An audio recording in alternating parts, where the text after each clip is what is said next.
Arnie Avedissian, and this is a Cosmic Quickie. Today, a few words on political correctness. What is that exactly? Here's a commonly used definition. The avoidance, often considered as taken to extremes, of forms of expression or action that are perceived to exclude, marginalize, or insult groups of people who are socially disadvantaged or discriminated against. And why do we need this?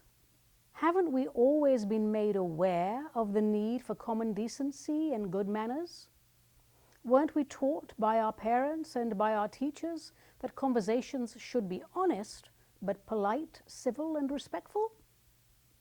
Clearly, I have no problem with polite, civil, and respectful. In fact, I encourage it.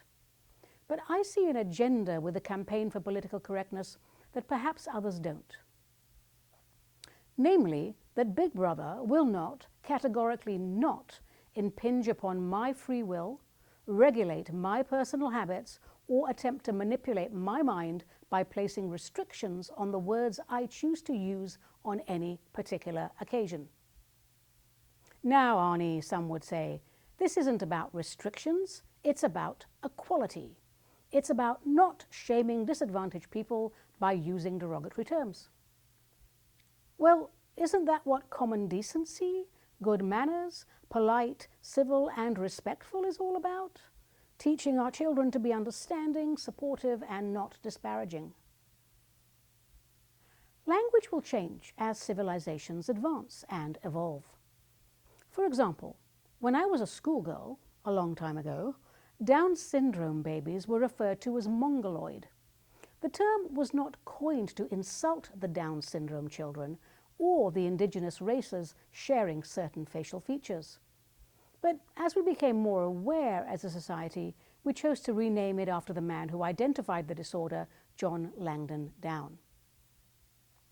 No one has a problem with a little more sensitivity, a touch more empathy.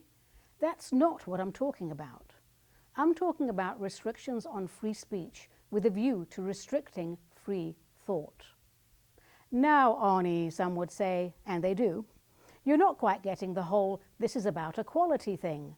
You're on a rant with another one of your conspiracy theories, aren't you? No, love, this is about equality. Ah, so you want equality. Okay then. Have you read the papers lately? Have you noticed the subtle shifts in language used? What would you say if someone pushed your daughter, or son for that matter, up against a wall and penetrated them against their will? Is that rape? Or is it engaging in unwanted or non-consensual sex? Because if you want equality, it has to be equal for all, including the rapist. Oh, sorry, I didn't mean the rapist. I meant the person engaging in unwanted sex with your progeny. Unwanted sex. It sounds so tame, doesn't it? But it's not, is it? It's rape. Do you see where I'm going with this? Free will, free thought.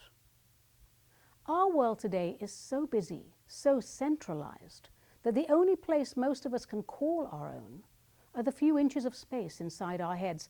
And surely we don't want to give that up, do we? Surely the erosion of our intellect is the final straw.